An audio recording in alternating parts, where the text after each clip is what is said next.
নিষিদ্ধ সরাসরি না করা হলেও নিষিদ্ধের মতো কিছু একটা করা হয়েছে।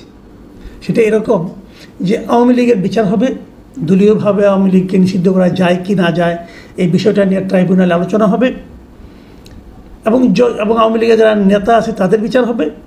এগুলি যতদিন চলবে ততদিন পর্যন্ত আওয়ামী লীগের কোনো রাজনৈতিক বা দলীয় কোনো কর্মকাণ্ড চালাতে পারবে না আওয়ামী লীগ। এই সমস্ত কর্মকাণ্ডের উপর নিষেধাজ্ঞা আরোপ করা হয়েছে। এটা এক ধরনের নিষেধাজ্ঞা বলতে পারেন। আবার বিপরীত দিকে আরেকটা কথা হলো যে আদালতে আওয়ামী লীগের বিচার হবে, সেই আদালতে এতদিন যে আইনে চলতো সেই আইনে কোনো রাজনৈতিক দলকে নিষেধাজ্ঞা দেওয়ার মতো কোনো এখতিয়ার ওই আদালতের ছিল না। তো নতুন করে একই সঙ্গে যে বিশেষ ক্যাবিনেট মিটিংয়ে বসে আমাদের উপদেষ্টারা আওয়ামী লীগের কর্মকাণ্ডের উপর নিষেধাজ্ঞা দিয়েছেন, রাজনৈতিক কর্মকাণ্ডের উপর, সেই একই মিটিংয়ে তারা ওই ট্রাইব্যুনালকেও সেই ক্ষমতাটাও দিয়েছেন যে তারা চাইলে কোনো পলিটিক্যাল পার্টিকে নিষিদ্ধ করতে পারবে। অতএব জিনিসটা ক্লিয়ার যে এখন আওয়ামী লীগের বিরুদ্ধে অভিযোগ হবে, নিষিদ্ধ করার ক্ষমতা সেই কোর্টকে দেওয়া হয়েছে, নতুন করে, আগে ছিল না কিন্তু এখন নতুন করে সেটা দেওয়া হয়েছে। অতএব নিষিদ্ধ তারা যদি হয়ে যায় এবং হওয়ার সম্ভাবনা তো বুঝতেই পারছেন কী হবে না হবে, তো হয়ে গেলে তো মোটামুটি নিষিদ্ধ হয়েই গেল। আর যদি নিষিদ্ধ না হয় তাহলে হয়তো আওয়ামী লীগ নিষেধাজ্ঞা থাকলো না, এরকম আপনি চিন্তা করে এক ধরনের সন্তুষ্টি উপলব্ধি করতেও পারেন, কোনো ব্যাপার না। তো এখন মোটামুটি বোঝা গেল আওয়ামী লীগ নিষিদ্ধ হয়ে যাচ্ছে এবং আওয়ামী লীগ এখন কোনো পলিটিক্যাল কোনো রকম অ্যাক্টিভিটিস করতে পারবে না। এটার জন্য আন্দোলন ছিল। কেমন ছিল আন্দোলনটা? সেই আন্দোলনটা কি আসলে আন্দোলন ছিল নাকি একটা পাতানো আন্দোলন ছিল?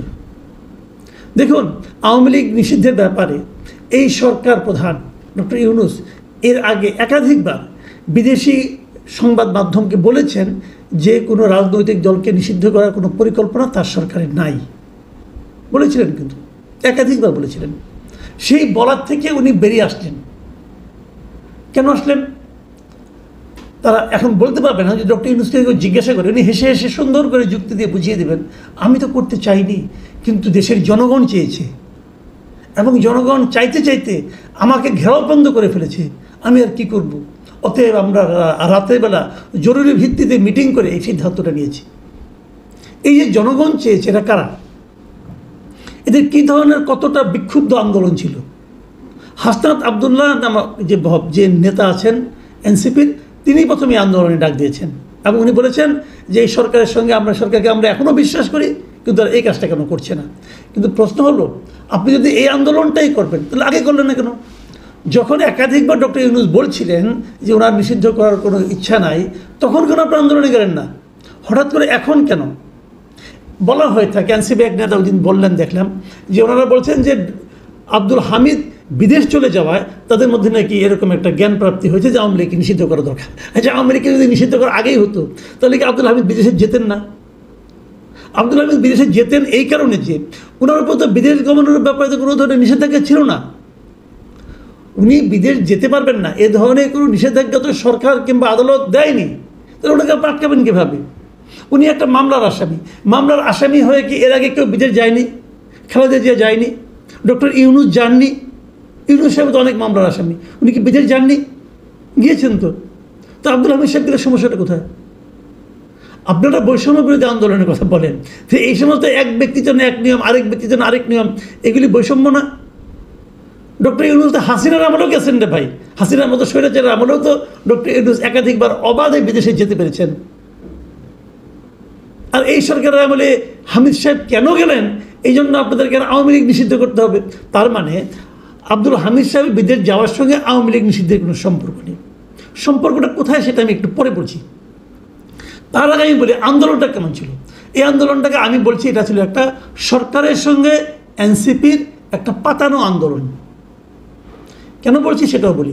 দেখুন, যমুনার সামনে যে কোনো অবস্থান করা, বিক্ষোভ করা, মিছিল করা সব নিষিদ্ধ। ডিএমপি নিষেধ করেছে।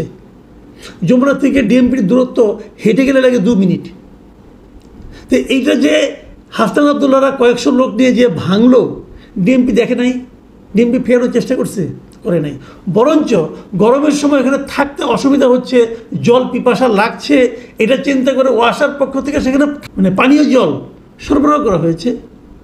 সেখানে মাথার উপর যাতে গরম কম লাগে এই জন্য ঢাকা উত্তরে একটা আতিক সাহেব একটা মেশিন কিনছিলেন অনেক টাকা খরচ করে, মানে 2 নম্বরই করছে অনেক, যাক অনেক টাকা খরচ করে মেশিন কিনছিল, যে ওটা দিয়ে নাকি পানির মানে ফগ মানে কুয়াশার মতো করে ছড়িয়ে দিয়ে মানুষকে ঠান্ডা করা হবে। সেইটা দিয়ে মানুষকে ঠান্ডা করা হয়েছে, আন্দোলনকারীদেরকে মানে শীতল করা হয়েছে মাথাটাকে। তো এইভাবে আন্দোলন বাংলাদেশের ইতিহাসে কখনো হয়েছে? তো যমুনার সামনে এবার হতে পেরেছে কেন? কারণ সরকার চেয়েছে একটা আন্দোলন হোক। এবং তারপরে দেখেন শাহবাগে যখন আন্দোলনটা হয় তখন এক পর্যায়ে হাসনাত আবদুল্লাহ সাহেব সেখানে ঘোষণা করলেন যে 1 ঘন্টার আলটিমেটাম দিলাম। আমি জীবনে শুনি নাই কখনো আলটিমেটাম যে 1 ঘন্টার হয় পলিটিক্যাল বিভিন্ন দাবিতে। এবার হলো, কেন হলো? কারণ ওনারা জানতেন 1 ঘন্টার মধ্যে সিদ্ধান্ত আসছে। সরকার আসলে এই আন্দোলনটা করিয়েছে নিজেদের জন্য একটা লেম এক্সকিউজ তৈরি করার জন্য। ওনারা বলতে পারেন যে আমরা আসলে চাইনি কিন্তু চাপে পড়ে দিয়েছি। এই চাপে কি বিএনপি ছিল? এই আন্দোলনে বিএনপি ছিল না। বিএনপির ভূমিকা ছিল এখানে সবচেয়ে, আমার বিবেচনায় সবচেয়ে পুরুষোচিত। আমি বলবো বিএনপি যে কী বলেছে নিজেও জানে না। তাদের মহাসচিব একবার বলে আমরা কোনো দলকে নিষিদ্ধের পক্ষে না, আমরা দল নিষিদ্ধ করবো না, আবার আরেকবার বলেন যে দেশের মানুষ আওয়ামী লীগকে দেখতে চায় না। তো দুই অর্থ। তার মানে ওনাদের ভূমিকা ছিল যে নিষিদ্ধ হলে হয়ে যাক, আমাদের কোনো আপত্তি নাই, কিন্তু আমি মুখে কিছু বলবো না। কিন্তু শেষ দিকে এসে মুখেও বলছে, ভাবছে যে এই আন্দোলনটা আবার এনসিপি নিয়ে যায় আন্দোলনের ক্রেডিট, তখন তো আবার আমরা কিছু বলতে পারবো না। মানে দুটোই হতে পারে, কোনটা হয়েছে আমি জানি না। এত দোদুল্যমানতা নিয়ে এরা রাজনীতি কিভাবে করে এবং ক্ষমতায় যাবার স্বপ্ন কীভাবে দেখে এটা আমি বুঝি না। রাজনৈতিক দলে একটা স্ট্যান্ড থাকা উচিত। যদি আপনি চান যে নিষিদ্ধ চান তো বলবেন চাই, যদি না চান বলবেন না চাই না। তো আপনারা এই তাইলেনারে কেন করেন না ভাই? মানে ভয়ঙ্কর একটা অবস্থা। যে দলটার উপর মানুষ সবচেয়ে বেশি ভরসা করে সেই দলটার অবস্থান যে এত দোদুল্যমান হতে পারে এটা দেখে আমি হতাশ হয়েছি। তারা কোনো স্ট্যান্ড নিতে পারে না। এখন কি হবে? আমি খালি এই কথাটা বলি, কি হবে? বলেছেন কি যে আওয়ামী লীগ কোনো রাজনৈতিক কর্মকাণ্ড পরিচালনা করতে পারবে না যতদিন পর্যন্ত বিচারটা না হবে। খুব ভালো। আচ্ছা, গত 9 মাসে আওয়ামী লীগ রাজনৈতিক কর্মকাণ্ডটা চালিয়েছে কি বলেন তো? আওয়ামী লীগের গত 9 মাসে কয়টা মিছিল হয়েছে, কয়টা জনসভা হয়েছে, কয়টা কি হয়েছে, কি তাদের কি কি কর্মকাণ্ড হয়েছে বলেন? হয়েছে কোথাও? হয়নি। কার্যত গত 9 মাস তো আওয়ামী লীগের একটা মরা পার্টি। আওয়ামী লীগ গত 9 মাস তাদের কোনো কর্মকাণ্ড আমার চোখে পড়ে নাই। যারা কর্মসূচি দিবে তারা সব বিদেশে পড়ে আছে। তাহলে একটা মরা পার্টিকে রাজনৈতিক কর্মকাণ্ড চলতে না দেওয়ার জন্য এত কিছু করার কি দরকার ছিল? এই জিনিসটা আমার কাছে ক্লিয়ার না। হয়তো বলবে যে না, যাতে নাকি তারা আগামী নির্বাচনে না আসতে পারে। আচ্ছা, আগামী নির্বাচনে কি আসলেই পারতো? যদি আওয়ামী লীগের রাজনৈতিক কর্মকাণ্ড আপনি নিষিদ্ধ না করতেন তাহলে কি আওয়ামী লীগ নির্বাচনী কর্মকাণ্ডে অংশ নিত বলে আপনাদের মনে হয়? আমার কিন্তু মনে হয় না। কেন নিত না সেটা আমি বলি। আওয়ামী লীগ নিজের কারণেই নিত না। নিজের কারণটা কোথায়? যে যখনই নির্বাচনী কর্মকাণ্ডে অংশ নিতে যাবে, ধরেন এমপি ইলেকশনে দাঁড়াবে, কে দাঁড়াবে? প্রত্যেকটা এলাকার যিনি 1 নম্বর লিডার উনি তো দাঁড়াবেন, তাই নয় কি? এখন 1 নম্বর লিডার, তার নামে তো মামলা মোকদ্দমা আছে।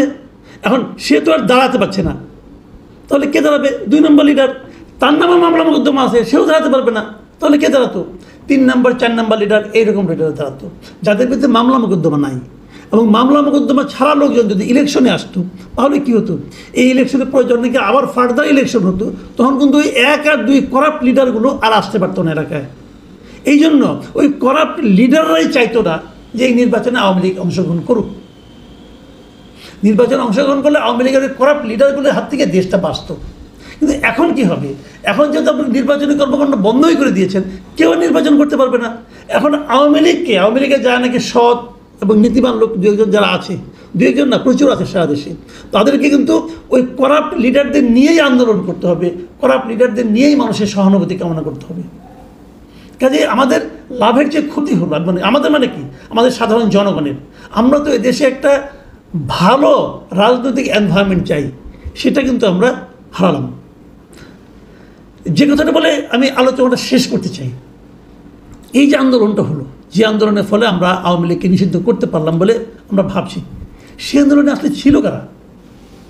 আমি যে কটা দল দেখেছি, এনসিপি, জামায়াতে ইসলামী, ইসলামী আন্দোলন, অথবা খেলাফত আন্দোলন, অথবা লেবার পার্টি, হেফাজতে ইসলাম, এরাই তো ছিল, এর বাইরে কিন্তু কেউ ছিল না। এদের তাবৎ ভোট কত আমাদের দেশের, এবং এই দলগুলো থাকার কারণে সেখানে কিন্তু এই স্লোগান উচ্চারিত হয়েছে যে গোলাম আজমের বাংলাদেশ, নিজামীর বাংলাদেশ, এরকম কথা কিন্তু হয়েছে। গোলাম আজমের বাংলাদেশে হাসিনা ঠাঁই নাই, নিজামীর বাংলাদেশে হাসিনার ঠাঁই নাই। আরে ভাই, বাংলাদেশে হাসিনার ঠাঁই নাই এটা আমরা মানতে রাজি আছি। যদি বলতেন গণতন্ত্রের বাংলাদেশে হাসিনার ঠাঁই নাই, মানতাম। বাট নিজামীর বাংলাদেশ কী করে হয়, গোলাম আজমের বাংলাদেশ কী করে হয়?